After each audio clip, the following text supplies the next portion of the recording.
Le brouillard matinal s'accrochait aux collines du massif central comme un linceul gris enveloppant la ferme d'Émile Marchand dans un silence qui semblait éternel. 7 années avaient repassé depuis que le feu avait dévoré sa maison, emportant avec lui tout ce qui donnait un sens à sa vie. 7 années de solitude, de regret et de cette douleur sourde qui ne le quittait jamais, nichée au creux de sa poitrine comme une blessure qui refuse de cicatriser. Émile se leva avant l'aube, comme chaque jour depuis cette nuit maudite. Ses gestes étaient de mécanique, automatiques. Enfiler ses bottes usées, passer sa veste de laine râpée, sortir nourrir les quelques animaux qui lui restaient. La routine était devenue son refuge, le seul moyen d'éviter que les souvenirs ne l'engloutissent complètement. Il avait 52 ans, mais en paraissait 10 de plus. Ses cheveux, autrefois châtains, avaient blanchi prématurément. Et des rides profondes creusaient son visage buriné par les intempéries et le chagrin. Ses yeux bleus, jadis pétillants de joie quand Geneviève lui souriait, s'étaient ternis jusqu'à prendre la couleur de l'acier froid. Ce matin-là ne semblait pas différent des autres. Émile traversa la cour de sa ferme, ses pas résonnant sur les pavés humides. Les bâtiments qu'il avait reconstruits après l'incendie étaient fonctionnels, mais dépourvus de âme. Des structures de pierre et de bois qui abritaient sa solitude sans la réchauffer. Rien ne ressemblait plus à la maison où il avait vécu ses plus belles années avec Geneviève et leur petite Marie. Il se dirigeait vers l'étable quand quelque chose attira son attention près du portail d'entrée. Une forme sombre était affaissée contre les barreaux de fer forgé, immobile. Émile fronça les sourcils et pressa le pas, son cœur se mettant à battre plus fort.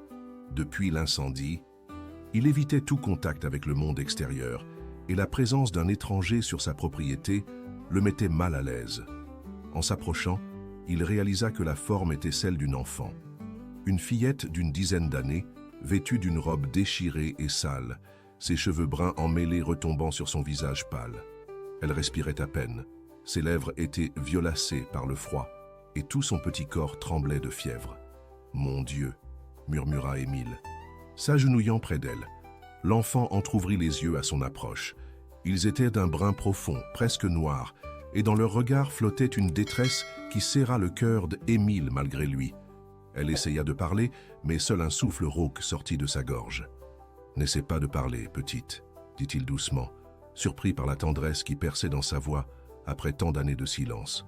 « Tu es en sécurité maintenant. » Il la souleva dans ses bras, frappé par sa légèreté. Elle ne pesait presque rien, comme un oiseau blessé. Alors qu'il la portait vers la maison, quelque chose brilla faiblement à son cou. Émile baissa les yeux et son sang se glaça dans ses veines. Pendu à un mince cordon de tissu usé, un médaillon d'argent reposait contre la poitrine de l'enfant. Un médaillon orné d'une petite rose finement ciselée, identique en tout point à celui qu'il avait offert à Geneviève le jour de leur mariage. Celui-là même qui aurait dû être réduit en cendres avec elle et leur fille dans l'incendie. Émile s'immobilisa, le souffle coupé. Ses mains se mirent à trembler et il dut lutter pour ne pas lâcher l'enfant.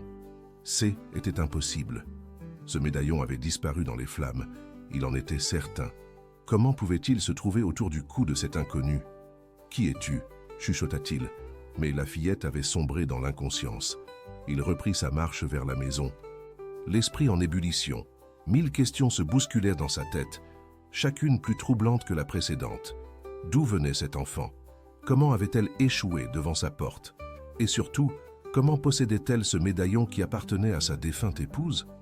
Une fois à l'intérieur, Émile déposa délicatement la fillette sur le vieux canapé du salon.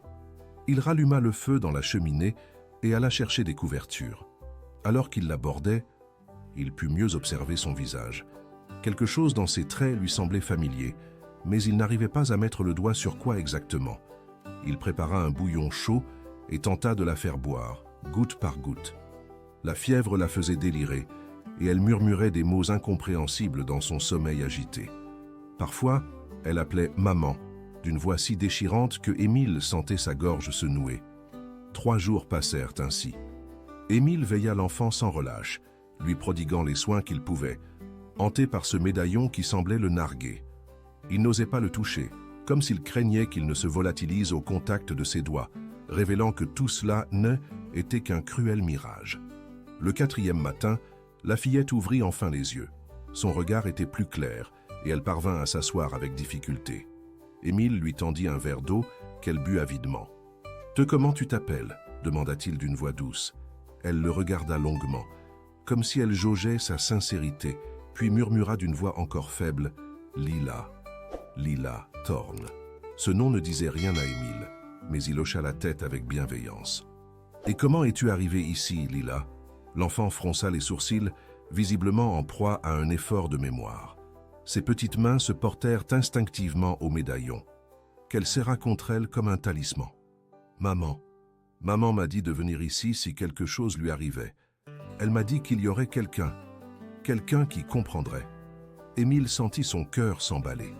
Les pièces d'un puzzle incompréhensible commençaient à s'assembler devant lui, dessinant le contour d'un mystère qui allait bouleverser à jamais sa vie recluse. Si cette histoire t'a intéressé, n'oublie pas de t'abonner à notre chaîne et de donner like. Dis-nous de quelle ville tu nous regardes. On continue. Les jours qui suivirent transformèrent imperceptiblement l'atmosphère de la ferme des Émile. Pour la première fois depuis 7 ans, des voix résonnaient entre les murs de pierre, brisant le silence oppressant qui avait régné en maître absolu. Lila se remettait lentement de sa faiblesse, mais chaque jour qui passait apportait son lot de révélations troublantes. L'enfant était d'une intelligence remarquable pour son âge, et malgré sa fragilité apparente, elle possédait une maturité inquiétante, comme si les épreuves avaient forgé en elle une sagesse précoce. Elle observait tout avec attention, semblait mesurer chaque mot avant de parler, et dans ses yeux sombres brillait parfois une méfiance qui n'avait pas sa place chez une fillette de 10 ans. « Où est ta mère maintenant » demanda Émile un matin, alors qu'ils prenaient leur petit déjeuner dans la cuisine austère. Le visage de Lila s'assombrit instantanément. Elle baissa les yeux vers son bol de lait chaud, ses petites mains se crispant autour de l'anse. « Elle est partie » murmura-t-elle d'une voix à peine audible. Elle était très malade, dans un village près de Montluçon. Les gens là-bas, ils ont essayé de l'aider, mais sa voix se brisa, et Émile sentit son cœur se serrer. Il avait reconnu dans ce regard la même douleur qui l'habitait depuis la perte de sa propre famille. Sans réfléchir, il tendit la main et caressa doucement les cheveux emmêlés de l'enfant. « Je suis désolé, petite, » dit-il sincèrement. « Tu n'es plus seule maintenant. » Lila leva vers lui des yeux brillants de larmes contenues, et pour la première fois, un fragile sourire éclaira son visage. « Maman parlait souvent d'un endroit sûr, » reprit-elle après un moment. Elle disait qu'un jour, si les choses tournaient mal, je devrais suivre les indices qu'elle m'avait donnés. Elle répétait toujours « Souviens-toi de la chanson, Lila. Elle te guidera vers celui qui a le cœur blessé, mais elle, âme généreuse. » Émile fronça les sourcils. « Une chanson ?» Il observa attentivement le médaillon qui pendait toujours au cou de l'enfant, ce mystérieux objet qui ressemblait trait pour trait à celui de Geneviève. « Peux-tu me chanter cette chanson ?» demanda-t-il avec précaution. Lila hésita un instant, puis de sa voix claire et mélodieuse, elle entonna une mélodie simple mais prenante. Près des collines, où le brouillard danse, vit un homme que le chagrin avance, rose d'argent, guide mes pas, vers celui qui ne m'oubliera pas. Le sang de Émile se glaça dans ses veines. Ces paroles, il les avait déjà entendues. Geneviève les fredonnait parfois le soir, quand elle pensait qu'il dormait. Il l'avait toujours pris pour une simple berceuse de son enfance, mais maintenant, dans la bouche de cette enfant mystérieuse, elle prenait une résonance troublante. « Où ta mère a-t-elle appris cette chanson ?» demanda-t-il, tentant de maîtriser le tremblement de sa voix. « Je ne sais pas, » répondit Lila. « Elle la connaissait depuis toujours. Elle me disait que C était notre secret, que je ne devais jamais la chanter devant les autres. » Émile se leva brusquement et se mit à faire les 100 pas dans la cuisine. Trop de coïncidences s'accumulaient. Le médaillon, cette chanson que fredonnait Geneviève, l'arrivée providentielle de cet enfant devant sa porte. Tout cela ne pouvait pas être le fruit du hasard. « Lila, » dit-il, en s'agenouillant devant elle pour être à sa hauteur, « ce médaillon que tu portes, d'où vient-il » L'enfant porta instinctivement la main à son cou, protégeant le bijou comme un trésor. « Maman me l'a donné juste avant de partir. Elle m'a dit que C était le plus précieux de tous ses souvenirs, qu'il appartenait à quelqu'un qu'elle avait beaucoup aimé. Elle a dit que si je le portais, cette personne me reconnaîtrait. » Les mots de Lila résonnaient dans la tête d'Émile comme un écho du passé. Il se souvenait parfaitement du jour où il avait offert ce médaillon à Geneviève. C'était pour leur fiançailles, et elle avait pleuré de joie en le recevant. « C'est le plus beau cadeau qu'on m'ait jamais fait », avait-elle murmuré en se blottissant contre lui. « Comment ta mère s'appelait-elle » demanda-t-il, redoutant la réponse. « Elle avait beaucoup de noms », répondit Lila avec une tristesse infinie. On déménageait souvent, et à chaque fois, elle en changeait. Mais quand nous étions seuls, quand elle pensait que je dormais, elle murmurait parfois un nom, Geneviève. Le monde d'Émile s'effondra. Geneviève était vivante, ou plutôt, elle avait survécu à l'incendie et avait vécu des années cachées, fuyant quelque chose ou quelqu'un, avant de succomber à la maladie dans un village inconnu.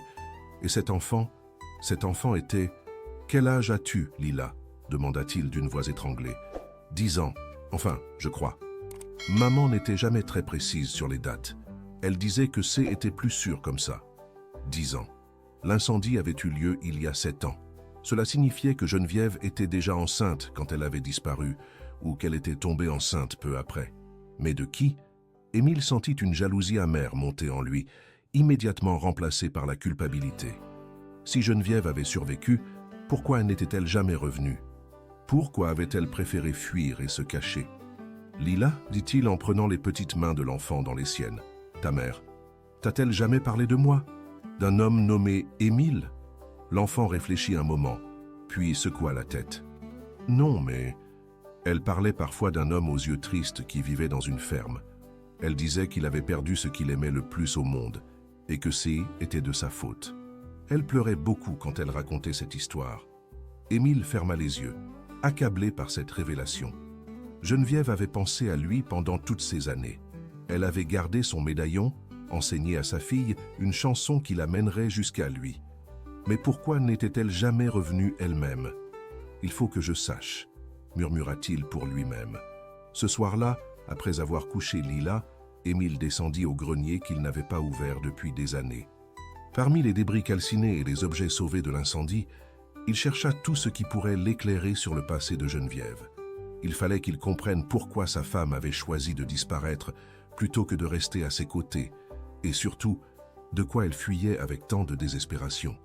Le grenier empestait la fumée froide et les souvenirs fanés.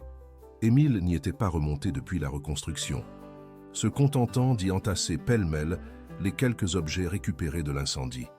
Chaque pas sur les planches grinçantes réveillait des échos douloureux, mais la présence de Lila avait réveillé en lui un besoin impérieux de comprendre. À la lueur d'une lanterne, il fouilla méthodiquement parmi les caisses poussiéreuses. Des photographies jaunies, des livres aux pages noircies, quelques bijoux déformés par la chaleur. Tout ce qui restait d'une vie heureuse réduite à quelques reliques dérisoires. Ses mains tremblaient, en manipulant ces vestiges, chaque objet ravivant des blessures qu'il croyait cicatrisées. Au fond d'une malle en cuir craquelé, ses doigts rencontrèrent quelque chose d'inattendu. Un carnet à la couverture de toile verte, miraculeusement épargné par les flammes. Il l'ouvrit avec précaution et reconnut immédiatement l'écriture délicate de Geneviève. Son cœur s'emballa quand il réalisa qu'il s'agissait d'une sorte de journal intime qu'elle tenait en secret. Les premières pages racontaient leur bonheur conjugal, leur projet d'avenir, la joie de découvrir qu'elle attendait un enfant. Mais au fil des mois, le ton changeait imperceptiblement. Geneviève mentionnait des lettres reçues qui la troublaient, des visites d'inconnus qui prétendaient la connaître d'avant leur mariage. Elle parlait de plus en plus souvent d'un passé qui refusait de rester enterré. 15 mars, il est revenu aujourd'hui. Encore, il prétend que je lui dois quelque chose, que notre fille lui appartient autant qu'à Émile. Comment ose-t-il?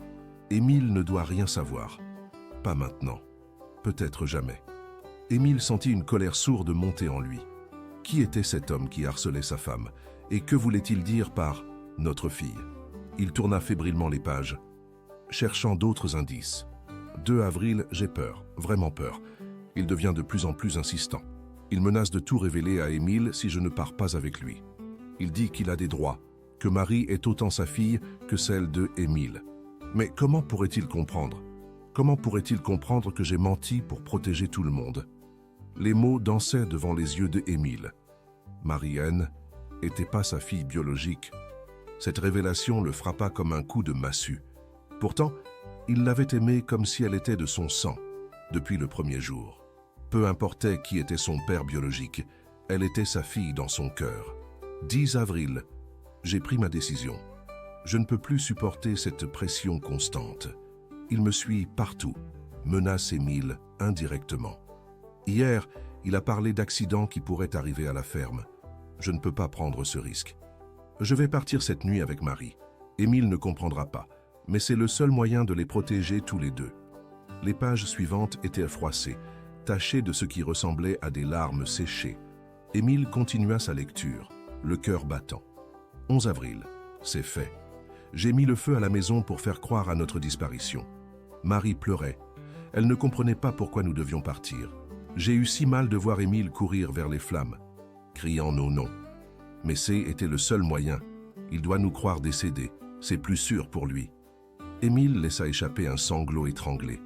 Geneviève avait orchestré leur propre disparition, sacrifiant leur bonheur pour les protéger d'une menace qu'ils n'avaient même pas soupçonnée. Pendant toutes ces années, il s'était reproché de ne pas avoir pu les sauver, alors qu'en réalité, elles étaient vivantes, cachées quelque part, fuyant un danger mystérieux. Il tourna encore quelques pages et tomba sur une note écrite d'une main différente, masculine et nerveuse. « Si tu lis ceci, Émile, c'est que Geneviève n'est plus. Elle m'a demandé de cacher ce carnet ici, au cas où. Elle voulait que tu saches la vérité, même si c'est tard. L'homme qui la poursuivait s'appelle Vincent Durand. C'est le père de Marie, et maintenant, il cherche Lila. Geneviève a fait ce qu'elle a pu pour les protéger, mais elle savait qu'un jour, il finirait par les retrouver. Méfie-toi, il ne renoncera jamais. Paul Mercier. » Émile relut plusieurs fois ce message, gravant chaque mot dans sa mémoire. Paul Mercier, ce nom lui disait quelque chose. N, était-ce pas l'ancien employé de la ferme qui était parti peu après l'incendie, prétextant qu'il ne supportait plus l'endroit sans Geneviève et Marie? Une autre révélation le frappa alors de plein fouet. Si Vincent Durand était le père de Marie, et si Lila était bien la fille de Geneviève née après l'incendie, alors qui était le père de Lila? Les dates ne collèrent pas pour que ce soit Vincent. À moins que... Il se précipita vers une autre caisse et en sortit un calendrier de l'année de l'incendie. Il calcula rapidement. Si Lila avait 10 ans aujourd'hui et que l'incendie avait eu lieu il y a 7 ans, elle était née 3 ans après la disparition de Geneviève. Mais les dernières pages du journal mentionnaient une grossesse. Fébrile, Émile chercha d'autres indices. Au fond du grenier, derrière une poutre, il découvrit une enveloppe scellée portant son nom. À l'intérieur, une lettre de Geneviève, datée de 2 ans après l'incendie. « Mon cher Émile, si tu lis ces lignes, c'est que notre petite Lila t'a trouvé. Oui, notre enfant, celle que je portais quand j'ai dû partir, celle que tu n'as jamais pu connaître. Vincent ne sait pas qu'elle existe, et j'ai tout fait pour qu'il ne la prenne jamais. Marie est en sécurité maintenant, cachée dans un couvent en Espagne sous une nouvelle identité. Mais Lila est ta fille, Émile, ta vraie fille. Je sais que tu me détestes sûrement pour ce que j'ai fait, pour t'avoir laissé croire que nous étions partis à jamais. Mais je n'avais pas le choix. Vincent devient de plus en plus dangereux. Il a des relations, des moyens que nous n'avons pas. Il ne reculera devant rien pour récupérer ce qu'il considère comme lui appartenant. J'ai donné à Lila tout ce qu'il faut pour te retrouver si quelque chose m'arrivait. Le médaillon, la chanson, tout est calculé pour qu'elle arrive jusqu'à toi. Protège-la, Émile. Elle est tout ce qui me reste de notre amour et tout ce qui te reste de moi. Je t'aime, aujourd'hui comme hier, aujourd'hui comme toujours. » Geneviève d'Émile s'effondra sur une vieille chaise, la lettre tremblante entre ses mains. Lila était sa fille, sa propre chair et son sang qu'il n'avait jamais connue, qui avait grandi loin de lui pendant que lui se morfondait dans sa solitude. Les larmes qu'il retenait depuis des jours coulèrent enfin librement sur ses joues burinées. En bas, dans la maison silencieuse, Lila dormait paisiblement, ignorant que l'homme qui l'avait recueilli était son véritable père. Mais cette révélation, aussi bouleversante soit-elle, soulevait de nouvelles questions inquiétantes. Si Vincent Durand était aussi déterminé que le laissait entendre Geneviève, combien de temps avant qu'ils ne retrouvent leurs traces? Et que se passerait-il quand il découvrirait que Lila était sous la protection de celui qu'il considérait probablement comme son ennemi? Le lendemain matin, Émile observa Lila d'un œil nouveau pendant qu'elle prenait son petit déjeuner. Maintenant qu'il savait qu'elle était sa fille, il distinguait dans ses traits des ressemblances troublantes qu'il avait d'abord attribuées au hasard. La forme de son menton, la manière dont ses sourcils se fronçaient quand elle réfléchissait, ce petit geste qu'elle faisait en se mordillant la lèvre inférieure, tout cela, il l'avait déjà vu dans son propre reflet. « Tu vas bien, Émile » demanda Lila en levant vers lui ses grands yeux sombres. « Tu as l'air fatigué. » Il avait effectivement passé une nuit blanche, hanté par les révélations du grenier. Comment annoncer à cet enfant qu'il était son père? Comment lui expliquer que sa mère avait orchestré une mise en scène aussi dramatique pour les protéger? Et surtout, comment la préparer au danger qui pouvait survenir à tout moment? « Je vais bien, ma petite, » répondit-il en s'efforçant de sourire. « J'ai juste mal dormi. » Lila hocha la tête. Mais il sentit qu'elle n'était pas dupe. Cet enfant avait développé une intuition remarquable, probablement forgée par des années de fuite et de vigilance constante aux côtés de Geneviève. « Lila, » dit-il en s'asseyant en face d'elle, « j'aimerais que tu me parles davantage de votre vie avec ta mère. Où habitiez-vous? Comment viviez-vous » L'enfant posa sa cuillère et réfléchit un moment, comme si elle pesait chaque mot avant de le prononcer. « On bougeait tout le temps, » commença-t-elle lentement. « Maman disait qu'on était des nomades, que c'était plus amusant comme ça. Mais je savais qu'elle mentait. Elle avait toujours peur. Elle regardait sans cesse par-dessus son épaule. Et quand quelqu'un nous posait trop de questions, on repartait dans la nuit. » Émile sentit son cœur se serrer. Quelle vie pour une enfant, constamment dans l'incertitude et la peur. « Tu te souviens des endroits où vous êtes allés? » Beaucoup.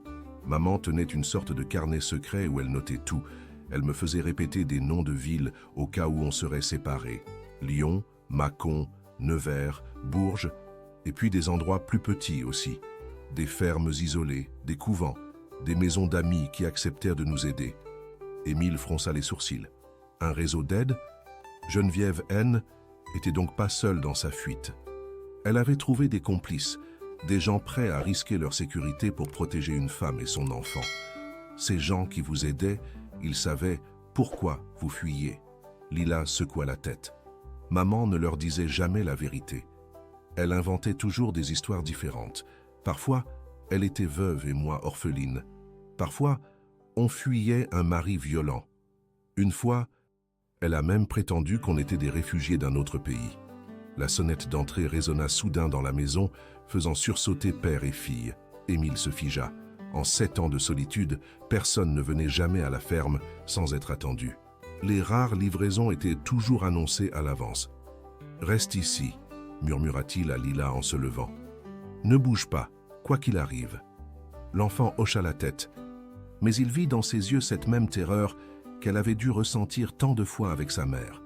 Elle se glissa instinctivement sous la table, un réflexe acquis qui serra le cœur de Émile. Il s'approcha prudemment de la porte d'entrée et jeta un coup d'œil par la fenêtre. Un homme se tenait devant le perron, grand et mince, vêtu d'un long manteau sombre. Son visage était partiellement dissimulé par un chapeau à large bord, mais Émile distinguait une barbe noire soigneusement taillée et des yeux perçants qui scrutaient les alentours avec attention. L'inconnu sonna à nouveau, puis frappa à la porte avec insistance. « Monsieur Marchand » appela-t-il d'une voix grave et posée. « Je sais que vous êtes là, j'aimerais vous parler. » Émile hésita. Il pouvait faire semblant d'être absent, mais l'homme avait l'air déterminé.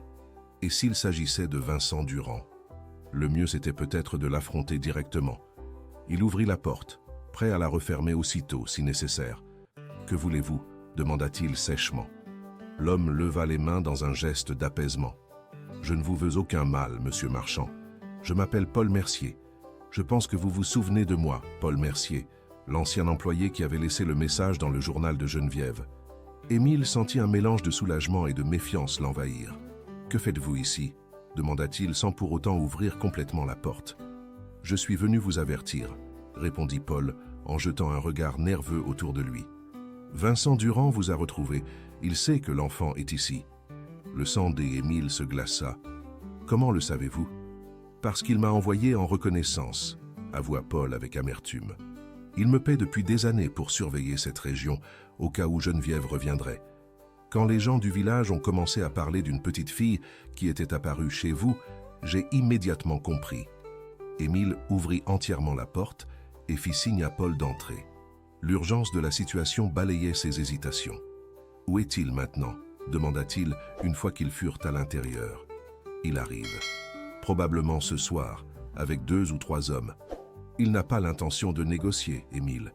Il veut récupérer ce qu'il considère comme son bien. »« Lila n'est pas son bien » s'exclama Émile avec colère.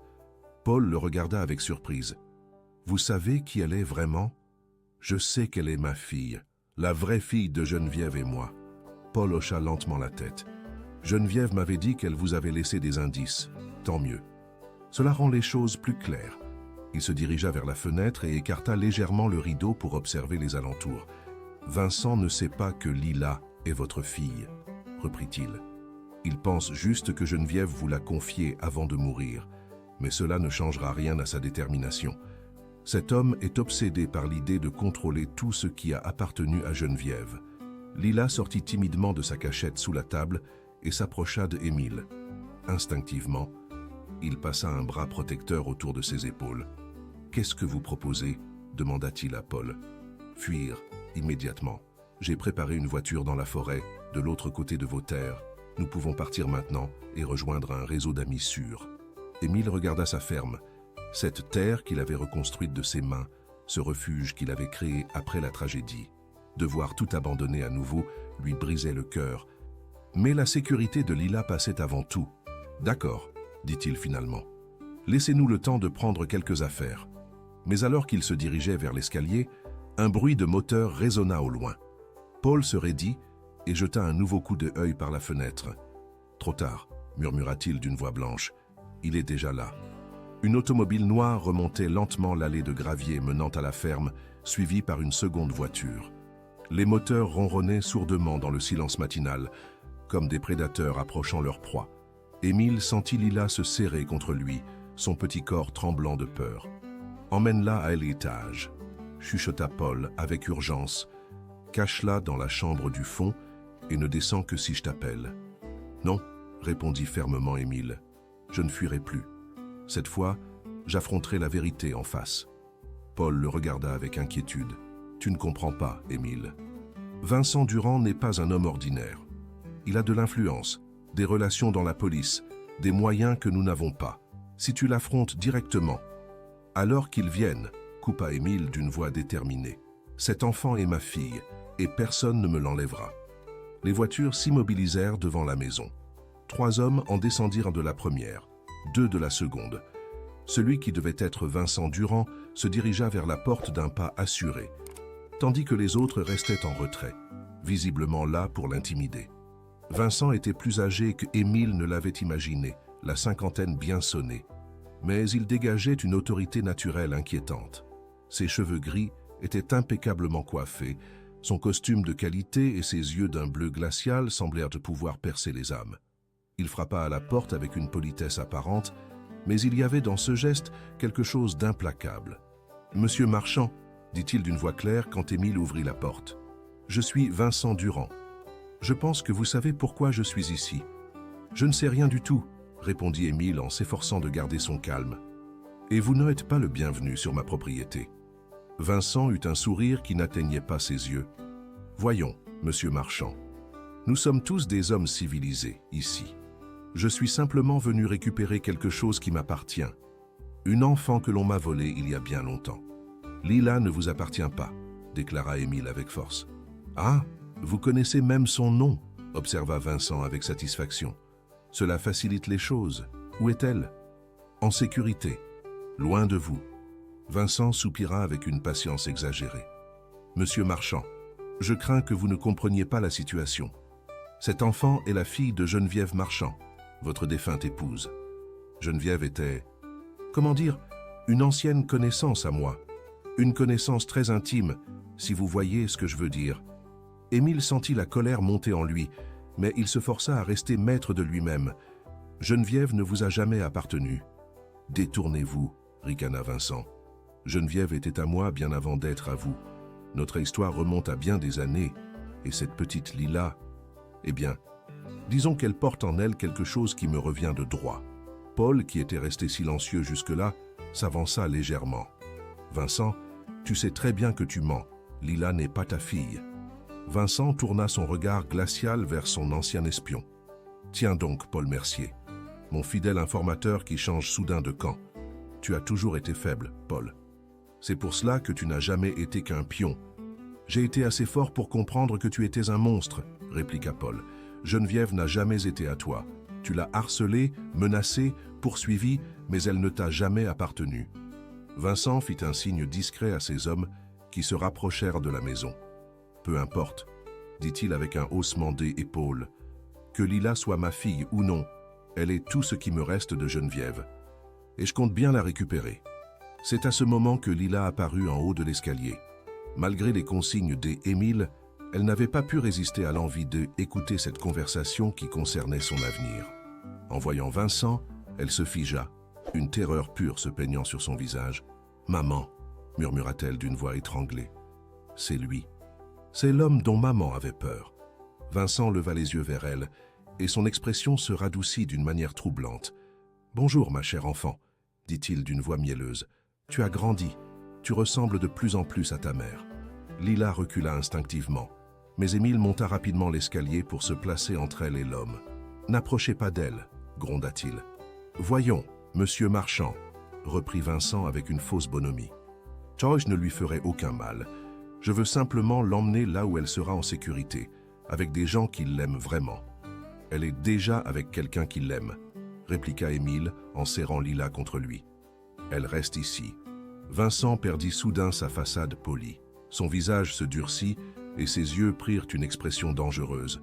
« Vous ne comprenez décidément rien, » siffla-t-il. « Cet enfant représente bien plus que vous ne l'imaginez. Geneviève m'a volé quelque chose d'inestimable il y a des années, et Lila est la clé pour le récupérer. »« De quoi parlez-vous » demanda Paul, visiblement troublé. Vincent eut un rire amer. « Vous croyez vraiment que je poursuis une femme et son enfant depuis 10 ans par simple obsession amoureuse ? Geneviève avait en sa possession des documents qui m'appartiennent, des preuves de certaines activités commerciales que je préfère garder secrètes. Elle les a cachées quelque part avant de disparaître, et j'ai la conviction que cette petite sait où elle se trouve. » Lila se serra encore plus fort contre Émile. « Je ne sais rien, » chuchota-t-elle. « Maman ne m'a jamais parlé de documents. »« Oh, mais si !» insista Vincent. « Réfléchis bien, ma chère. Ta mère t'a sûrement donné des indices, des codes, des endroits secrets. Cette chanson qu'elle t'a apprise. Par exemple, » Émile comprit soudain l'ampleur de la manipulation. Vincent ne s'intéressait pas à Lila par affection ou même par obsession pour Geneviève. Il la voulait parce qu'elle était le seul lien vers des secrets que Geneviève avait emportés avec elle. « Même si ces documents existaient, » dit-il d'une voix ferme, « Lila ne vous aidera jamais à les trouver. » Vincent soupira et fit un nouveau signe à ses hommes. « Dans ce cas, nous allons devoir procéder autrement. » Les hommes de main s'avancèrent vers la maison, mais à cet instant précis, le bruit d'autres moteurs résonna au loin. Des véhicules approchaient rapidement de la ferme et Vincent fronça les sourcils, visiblement surpris. « Qu'est-ce que... » commença-t-il, mais il fut interrompu par l'arrivée de 3 voitures de gendarmerie qui encerclèrent rapidement les automobiles de Vincent. Paul eut un sourire en coin. « J'avais pris mes précautions avant de venir, » expliqua-t-il à Émile. « Un ami gendarme qui me devait un service. Je lui ai demandé d'intervenir si les choses tournaient mal. » Vincent était livide de rage, mais il était pris au piège. Les gendarmes descendèrent de leur véhicule, la main sur leurs armes, prêts à intervenir. L'arrivée des gendarmes avait figé la scène comme un tableau dramatique. Vincent se tenait au milieu de la cour, encerclé par ses hommes de main qui regardaient nerveusement les uniformes bleus. Le brigadier-chef Moreau, un homme robuste aux cheveux grisonnants, s'avança vers le groupe avec autorité. « Messieurs, nous avons reçu un signalement pour trouble à l'ordre public et menace, » déclara-t-il d'une voix ferme. « Je vais devoir vous demander de vous identifier. » Vincent retrouva rapidement sa contenance et afficha son sourire le plus charmeur. « Brigadier-chef, il y a manifestement une erreur, » dit-il en sortant ses papiers avec assurance. « Vincent Durand, homme d'affaires. Je suis simplement venu rendre visite à un vieil ami pour discuter d'une affaire de famille. » Moreau examina les documents avec attention, puis leva les yeux vers Émile qui était redescendu avec Lila, la tenant fermement par la main. « Monsieur Marchand, confirmez-vous cette version ?» Émile regarda Vincent droit dans les yeux avant de répondre. « Cet homme est venu ici contre ma volonté pour tenter d'enlever cet enfant. Il l'a menacé et a amené des complices pour m'intimider. C'est ridicule, protesta Vincent. Cette petite fille est ma fille, coupa Émile avec une détermination qui surprit tout le monde, y compris Lila qui leva vers lui des yeux écarquillés. Un silence tendu s'installa. Vincent plissa les yeux, comprenant que la situation venait de changer radicalement. « Votre fille » répéta-t-il lentement. « Mais voyons, monsieur Marchand, cela m'étonnerait fort. Cet enfant est Lila Marchand, affirma Émile avec force. Ma fille, née de mon union avec Geneviève Marchand. Paul s'avança pour appuyer les dires d'Émile. Brigadier-chef, je peux témoigner que cet enfant vit effectivement chez monsieur Marchand depuis plusieurs semaines. J'y étais un ancien employé de la ferme et je peux confirmer l'identité de la petite. Vincent comprit qu'il était en train de perdre le contrôle de la situation. Son visage se durcit dangereusement. « Vous faites tous une grave erreur », siffla-t-il. « Cet enfant détient des informations cruciales concernant des affaires très importantes. Si vous l'empêchez de venir avec moi, vous la menacez ?» intervint le brigadier-chef en fronçant les sourcils. « Non. »« Ah, bien sûr que non », se reprit Vincent, réalisant qu'il venait de commettre une erreur. « Je veux simplement dire que... » Mais Lila, qui avait écouté elle échange avec attention, fit soudain un pas en avant. « Monsieur le gendarme, » dit-elle d'une voix tremblante mais déterminée, « cet homme a poursuivi ma maman et moi pendant des années. Maman avait très peur de lui. Elle m'a dit qu'il était dangereux. » Vincent devint livide. Cet enfant ne sait pas ce qu'elle dit. « Elle invente. »« Non !»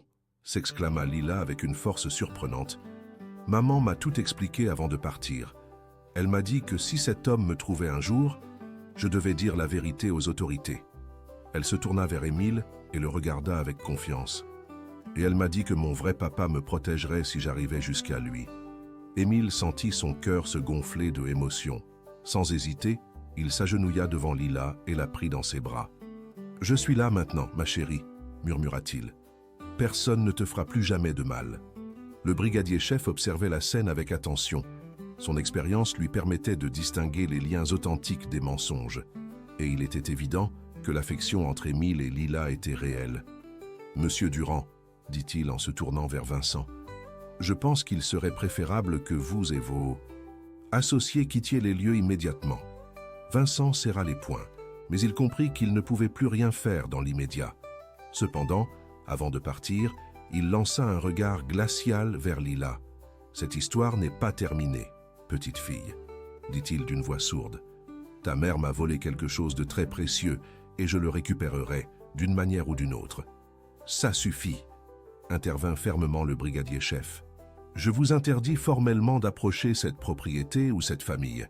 Un pas de plus dans cette direction et vous aurez affaire à la justice. » Vincent tourna les talons sans un mot de plus et remonta dans sa voiture, suivi par ses hommes. Les véhicules redescendirent l'allée dans un grondement de moteur, laissant derrière eux un nuage de poussière et une atmosphère encore lourde de menaces. Une fois les gendarmes repartis après avoir pris les dépositions nécessaires, Émile, Lila et Paul se retrouvèrent seuls dans la cuisine. Le silence était pesant, chargé de toutes les révélations de la journée. « Papa ?» dit finalement Lila d'une petite voix incertaine. Ce simple mot frappa Émile comme une révélation divine. Pendant des années, il avait cru avoir perdu sa chance d'être père, et voilà que la vie lui offrait une seconde opportunité. « Oui, ma chérie ?» répondit-il en s'asseyant près d'elle. « Maman m'avait dit que tu aurais les yeux tristes mais le cœur généreux. Elle avait raison. » Émile sentit les larmes lui monter aux yeux. « Ta maman, elle t'a parlé de moi. » Lila hocha la tête. Tous les soirs, avant de dormir, elle me racontait l'histoire d'un homme qui vivait dans une ferme et qui avait perdu sa famille dans un grand incendie. Elle disait qu'il était très malheureux, mais qu'il avait l'âme la plus pure qu'elle connaisse. Paul, qui avait observé la scène en silence, s'éclaircit la gorge. « Émile, il faut que tu saches quelque chose d'important. Vincent a dit la vérité à propos des documents. Geneviève m'en avait parlé avant sa disparition. Il s'agit de preuves compromettantes sur les activités illégales de Vincent. Corruption, chantage, trafic d'influence, elle les avait découvertes par hasard et les avait cachées pour se protéger. « Où sont-elles » demanda Émile. « Paul regarda Lila avec hésitation. C'est là que les choses deviennent compliquées. Geneviève a codé l'emplacement dans la chanson qu'elle a apprise à Lila. Les paroles ne sont pas anodines. Elles forment un véritable plan pour retrouver les documents. Lila écarquilla les yeux. La chanson? Mais maman m'a dit que C était juste une berceuse. Non, ma chérie, expliqua Paul doucement. Ta maman était très intelligente.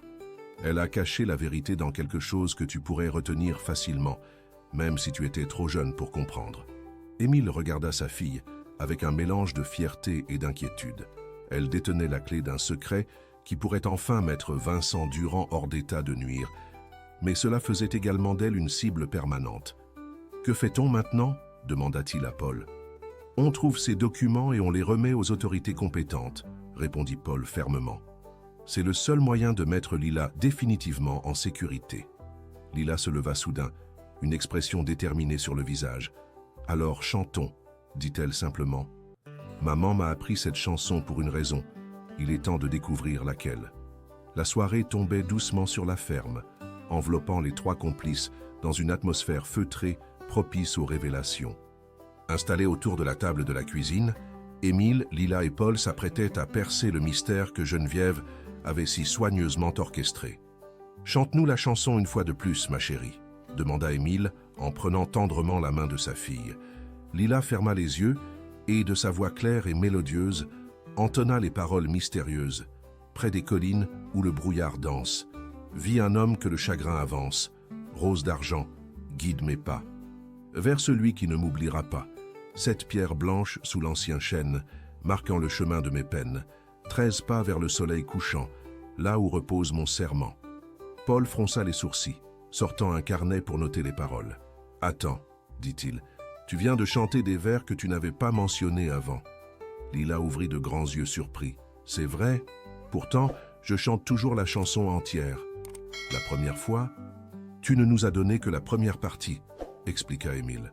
« Peut-être que ta mère t'avait dit de ne révéler la suite qu'à certaines conditions. » L'enfant réfléchit intensément, puis hocha lentement la tête. « Maman m'avait dit que je ne devais chanter la chanson complète que quand je serais chez celui qui a le cœur blessé, mais elle a âme généreuse. Elle disait que là, je serais vraiment en sécurité et que je pourrais tout révéler. » Émile sentit son cœur se gonfler de émotion. Geneviève avait tout prévu, même cette reconnaissance mutuelle entre un père et sa fille qui ne s'étaient jamais rencontrés. Paul étudiait les paroles avec attention. 7 pierres blanches sous l'ancien chêne. Émile, y a-t-il un vieux chêne sur tes terres? Oui, répondit Émile après avoir réfléchi. Il y en a un énorme près de l'ancienne limite de propriété du côté ouest. Geneviève aimait s'y reposer quand elle était enceinte de Marie. Et 13 pas vers le soleil couchant, continua Paul. Cela nous donne une direction précise depuis cet arbre. Lila regardait les deux hommes avec fascination. Vous croyez vraiment que maman a caché quelque chose là-bas? J'en suis certain, ma chérie, répondit Émile. Sa maman était la femme la plus intelligente que j'ai jamais connue.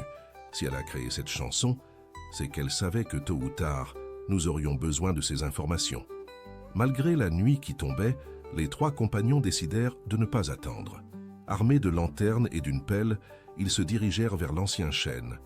L'arbre était majestueux, ses branches noueuses étendant comme des bras protecteurs vers le ciel étoilé. « Là !» s'exclama Lila en pointant du doigt. Effectivement, 7 pierres blanches étaient disposées en demi-cercle sous l'arbre.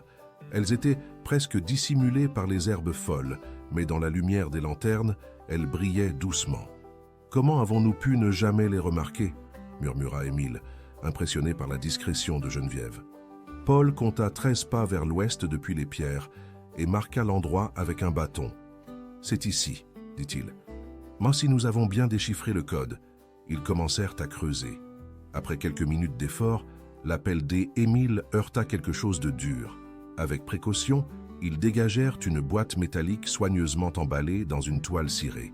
Les mains tremblantes, Émile ouvrit le coffret. À l'intérieur, ils découvrirent une liasse de documents, des photographies et une dernière lettre de Geneviève, adressée conjointement à Émile et à Lila. « Mes amours, si vous lisez cette lettre ensemble, c'est que mon plan s'est déroulé comme je l'espérais. Émile, tu as retrouvé notre fille, et Lila, tu as trouvé ton papa. Mon cœur se réjouit de savoir que vous êtes réunis. Les documents que vous avez découverts contiennent les preuves des crimes de Vincent Durand.